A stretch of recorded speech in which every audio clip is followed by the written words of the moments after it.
नमस्कार। हाल फिलहाल मैंने की एक बहुत ही शानदार सी ट्रिप, तो सोचा क्यों ना उसका वीडियो आपके संग भी शेयर किया जाए। तो बने रहिए मेरे साथ इस वीडियो में अगर देखना चाहते हैं आप कुछ खास।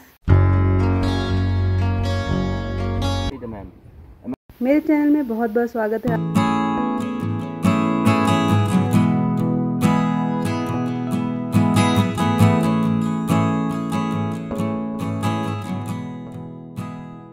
तो आज हमारी ट्रिप का पॉइंट है मेघालय। मेघालय में स्थित उसकी राजधानी शिलोंग, वहाँ से 25 किलोमीटर की दूरी पर एक बहुत ही खास स्थान है, बहुत ही खास जगह है जिसका नाम है सीक्रेट फॉरेस्ट, जिसका हिंदी में अर्थ है पवित्र जंगल। बिल्कुल ठीक सुना आपने, ये बहुत ही स्पेशल जगह है जहाँ मुझे घूमने की बहुत दिनों से इच्छा थी। तो आज मेरे संग बने रहिए सीक्रेट के फॉरेस्ट के बारे में बैठे बैठे घर से, अगर आप जानने को इच्छुक हैं तो ये बहुत ही ब्यूटीफुल जगह है। जैसे कि आप देख रहे हो, यहाँ पर आने पर सबसे पहले यहाँ पर टिकट लगता है। गाइड आप संग में ये प्रोवाइड करवाते हैं। आप अपना कैमरा भी ले जा सकते हो, लेकिन उसके लिए आपको छोटा सा पे करना पड़ेगा। कैमरा अगर DSLR हो तो उसके लिए अलग से पेमेंट है, फ़ोन के लिए कोई विशेष चार्ज नहीं है। तो यहाँ पर हम पहुँचते हैं। जैसे कि आप देख पा रहे हो, ये मॉफलोंग गाँव में स्थित सीक्रेट फॉरेस्ट है, जो कि यहाँ का एक पवित्र स्थल माना जाता है। ये एक ऐसी जगह है जहाँ पर बहुत सारी गतिविधियाँ की जाती हैं। तो बने रहिए आगे मेरे साथ।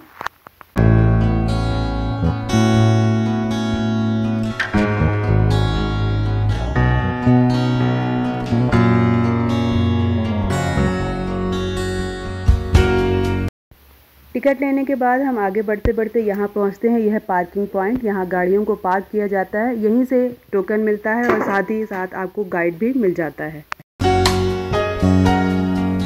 यहाँ पहुँचने के बाद तो मैं क्या ही बताऊँ, मेरा मन खुशी से झूम उठा। आप भी देख सकते हो चारों तरफ हरियाली हरियाली, ऊंचे ऊंचे पहाड़ और बेहद ही रमणीक नज़ारा, इतना खूबसूरत कि आंखें ठहरती ही नहीं थी।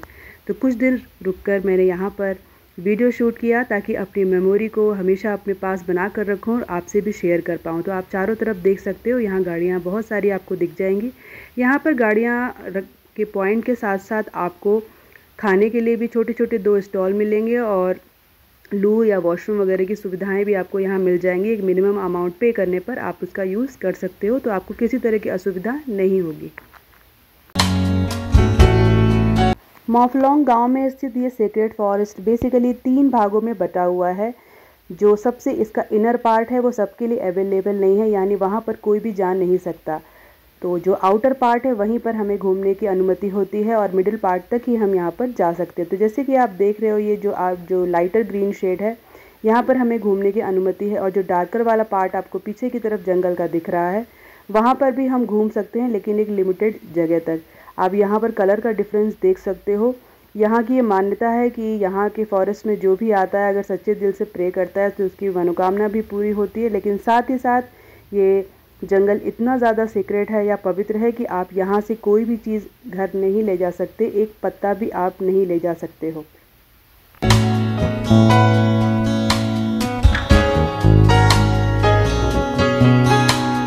ये जगह लुभावने दृश्यों से पूरी तरह से भरी हुई है। यहाँ पर आकर आपकी आंखें बिल्कुल भी नहीं रुकती। तो चलिए अब हम अपनी जर्नी को शुरू करते हैं। यहाँ पर एक बात बताना चाहती हूँ कि यहाँ पर चलने के लिए बहुत सा स्पेस है, यानी कि आपको बहुत ज़्यादा चलना पड़ेगा, लेकिन उसके बाद आपको बहुत ही अच्छी अनुभूति होगी, बहुत ही अच्छा आपको फील होगा। तो हमारी जर्नी यहाँ पर शुरू होती है, तो हमने चलना यहाँ पर शुरू कर दिया है। हमें वहाँ ग्रीन वाले पार्ट तक चलकर जाना होता है, लेकिन यहाँ पर आने के लिए अगर आप आए हो तो अपने लिए कपड़ों वगैरह की व्यवस्था ज़रूर करके लाएं, क्योंकि बहुत ज़्यादा यहाँ पर ठंडी होती है। लेकिन साथ ही साथ बहुत ही मनमोहक आपको दृश्य देखने को मिलता है। इस जंगल को यहाँ के समुदाय के लोगों ने बहुत अच्छी तरह से प्रोटेक्ट करके रखा हुआ है। इस जंगल के बारे में ये मान्यता है कि ये जंगल यहाँ के जंगल देवता का जंगल है, जहाँ पर सीक्रेट बलिदान या पवित्र बलिदान वगैरह दिए जाते हैं, पूजा और अलग अलग तरह की रस्में की जाती हैं, जहाँ पर सभी का जाना वर्जित है। लेकिन यहाँ पर अगर आप जाते हो तो आपको सच्चे दिल से जाना चाहिए, और अगर कोई भी चीज़ अगर आप छुपा कर भी लाना चाहते हो या ऐसा करना, तो आपके लिए बिल्कुल भी ये निषेध है। आपको भूल से भी ऐसा नहीं करना चाहिए। अगर ऐसा करते हैं तो गाइड ने हमें बताया कि यहाँ के जंगल देवता नाराज़ हो जाते हैं। तो इस चीज़ों का आप खास ध्यान रखें। जैसा भी आपको गाइड कहता है एग्जैक्टली आप वैसा ही फॉलो करते हुए आगे बढ़ते चलिए। खासी समुदाय अपने विश्वास को लेकर बहुत अटल होते हैं और इसी मान्यता को उन्होंने आज तक बरकरार रखा है। तो हमें भी उनकी तरह ही इस मान्यता को बरकरार रखते हुए अगर हम उनकी जगह पर आए हैं तो हमें उसको फॉलो करना चाहिए। मैंने आपके लिए गाइड की बताई हर चीज़ को रिकॉर्ड कर लिया ताकि आपको पूरी जानकारी मिल सके।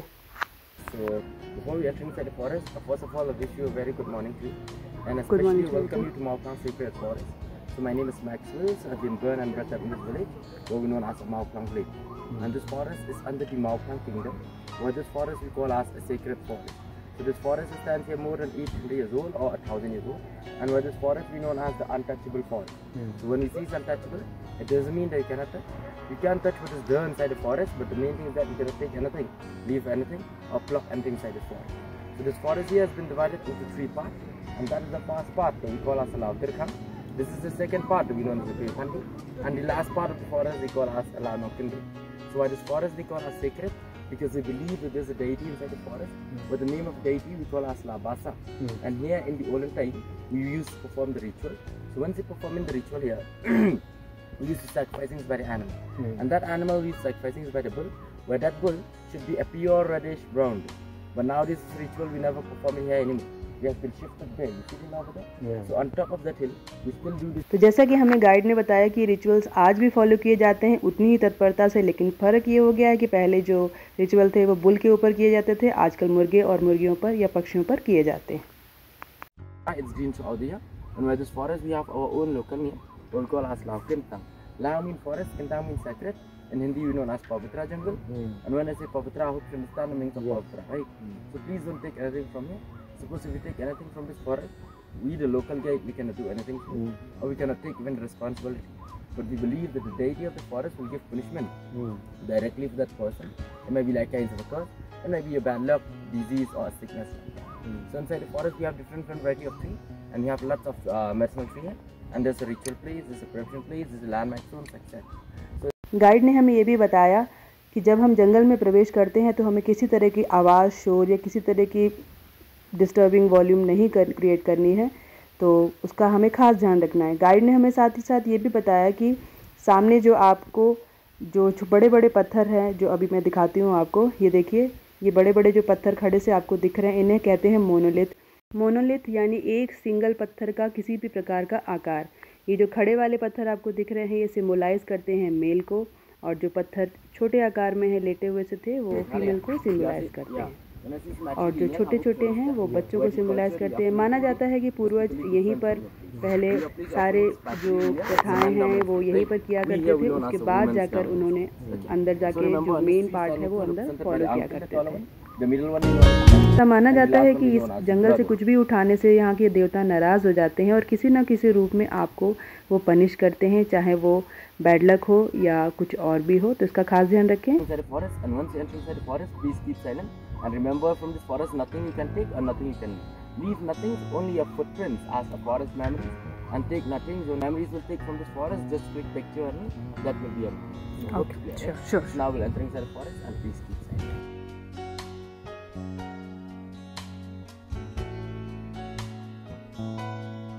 तो अब हम स्टार्ट कर रहे हैं अपनी जर्नी फॉरेस्ट के अंदर। ये देखिए सामने से छोटी सी जगह से दिख रही है, काफ़ी ज़्यादा घना जंगल है। एंट्री तो बहुत ही ज़्यादा घनी नज़र आ रही है। तो यहाँ पे देखिए ये मोनोलिथ जो मैंने पहले आपको बताया, तो हमने जंगल में प्रवेश कर लिया है। ये यहाँ पर आने पर आपको एक बिल्कुल शांति सी और बहुत ही अच्छा सा अनुभव होगा, और साथ ही साथ टेम्परेचर भी आपको काफ़ी लो सा फील होगा, क्योंकि घने जंगल है तो ऑब्वियसली ऐसा होता है। और मेघालय तो जगह ही ऐसी है जो मेघों का आलय यानी मेघों का घर, बारिश का ये स्थान है, तो यहाँ का मौसम काफ़ी अलग होता है बाहर के शहर के मौसम से। तो मैंने यहाँ पर कुछ छोटे छोटे क्लिप्स लिए हैं, वो भी गाइड से पूछकर, और कुछ छोटी छोटी पिक्स जो शेयर की हैं वो भी सब कुछ गाइड से पूछकर ही किया है। तो अगर आप भी ऐसा करना चाहते हैं तो कर सकते हैं। यहाँ पर आप देख सकते हैं हर चीज़ का अपना एक महत्व है, जो कि अब मुझे उतना याद नहीं है। गाइड ने जब मुझे बताया तो मुझे काफ़ी ज़्यादा रोमांचित सा फील हुआ कि काफ़ी अलग सा अनुभव था। तो अलग अलग तरह की जगहों पर हमें ज़रूर जाना चाहिए। तो जाने से क्या होता है कि हमें अलग अलग तरह के अनुभव होते हैं, नई नई जानकारियाँ मिलती हैं। तो ये देखिए, सबसे अच्छी बात मुझे इस जंगल की ये लग रही है कि ये बहुत ही अच्छी तरह से प्रिजर्व किया गया है, और किसी भी चीज़ से किसी भी तरह की छेड़छाड़ नहीं की गई है। और अच्छा भी है एक तरह से, अगर वो छेड़छाड़ होने लगे तो फिर तो इसका कोई महत्व नहीं रह जाएगा। ऐसा मानना है कि इस जंगल में जो पेड़ हैं वो 400 प्रजातियों के पेड़ हैं इस जंगल में, और लगभग 25 प्रजाति के यहाँ पर आपके ऑर्किड्स हैं, और कई सारे रुद्राक्ष के पेड़ भी आपको यहाँ पर मिल जाएंगे। ये देखिए यहाँ पर तरह तरह के रुद्राक्ष आपको मिल जाएंगे। रेयर एक मुखी रुद्राक्ष भी आपको यहाँ पर मिल जाता है, और बहुत सारी रुद्राक्ष की वैरायटी मिलती है। लेकिन फिर से वही बात कि यहाँ पर किसी भी चीज़ को आप ले नहीं जा सकते हो, और कमर्शियल यूज़ के लिए आप बिल्कुल भी यूज़ नहीं कर सकते हो। यहाँ तक कि इस गाँव के जो लोग हैं, जो खासी समुदाय के लोग हैं, वो भी यहाँ पर इन चीज़ों को यूज़ कमर्शियल पर्पज़ से बिल्कुल भी नहीं करते। अगर वो ये करेंगे तो बाहर के शहर के लोग आकर इस जंगल को अपवित्र भी कर सकते हैं, और इसका यूज़ जो कमर्शियल पर्पज़ से भी कर सकते हैं। तो यहाँ पर आपको हज़ारों साल पुराने पेड़ भी मिल जाएंगे, बहुत से मेडिसिनल यहाँ पर आपको प्लांट भी मिल जाएंगे। यहाँ के समुदाय के लोग यहाँ पर विधिवत पूजा यानी कि बलि वगैरह का प्रावधान करते हैं। ये पूजा सिर्फ इस गांव के लोग ही करते हैं। ये सारे सेक्रीफाइस यहाँ के जंगल को देवता को प्रसन्न रखने के लिए किए जाते हैं, क्योंकि अगर उनका मानना है कि अगर वो प्रसन्न रहेंगे तो हमारा पूरा गांव खुशहाली से भरा रहेगा और उनके आशीर्वाद से भरा रहेगा। पूजा अगर अच्छे से होती है तो बाघ के रूप में, और अगर अच्छे से ना हुई तो नाग के रूप में वो देवता उन्हें दर्शन देते हैं। ये संकेत है कि पूजा दोबारा करनी चाहिए। जानवर वगैरह बहुत खास देखने को नहीं मिलेंगे। अगर आप चाहें तो जंगल के अंदर जंगल के ही फलों से वहाँ पर आप पवित्र स्थान पर पूजा तो नहीं कहूँगी मैं, वहाँ पर आप कोई भी प्रेयर या कोई भी आप विश मांग सकते हो। तो हमने अपनी जर्नी वहाँ से पूरी कर ली, और सच मानिए बहुत ज़्यादा मज़ा आया। मैं बहुत ज़्यादा शूट नहीं कर पाई, क्योंकि जितना गाइड ने हमें बोला सिर्फ हमने उतना ही शूट किया, लेकिन देखने में बहुत ज़्यादा मज़ा आया। तो आप एक बार इस जगह पर ज़रूर आइए। एक मेमोरेबल आपके लिए जर्नी ये साबित होने वाली है।